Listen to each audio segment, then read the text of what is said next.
আমি বহুত ভোটত জিকিম আমাৰ আশা আছে যে চামগুৰিত বিজয় হ'ব আৰু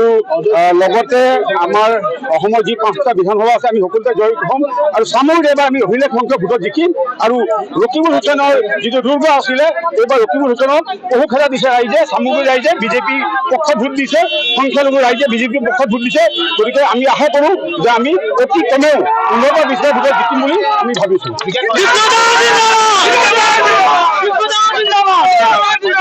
আমি সংখ্যালঘু অঞ্চলত বহুত ভোট পাইছোঁ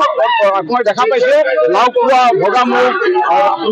মাগুৰমাৰী কাৱৈমাৰী সকলোতে আমি দিল লৈ আছোঁ গতিকে এইটো যদি আমি ভোট দেখা পাইছোঁ য'ত আগতে ৰকিবুল হুছেইন দুৰ্গ বুলি কৈছিলে সেই দুৰ্গত এবাৰ বিজেপিয়ে বহুত সংখ্যক ভোট পাইছে আৰু প্ৰথমবাৰৰ বাবে সংখ্যালঘু ৰাইজে বিজেপিক ভোট দিছে বুলি আমি ভাবিছোঁ আপুনি যিহেতু ইঞ্জুৰি হৈছিলে সেই মুহূৰ্তত আপুনি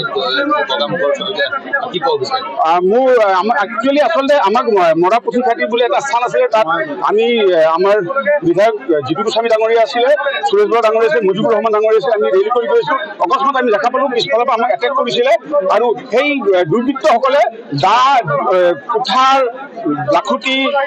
ইমান কি গুলীয়াগুলি কৰিছিল আমাক আমি সেই সময়ত এটাই হেৰি কৰিছিলোঁ যে আমি সেইদিনাখন যদি ইচ্ছা কৰোঁ আমাৰ শক্তি আছিলে আমি একো কৰা নাই আমি মনে মনে আহিছোঁ যদিও মোৰ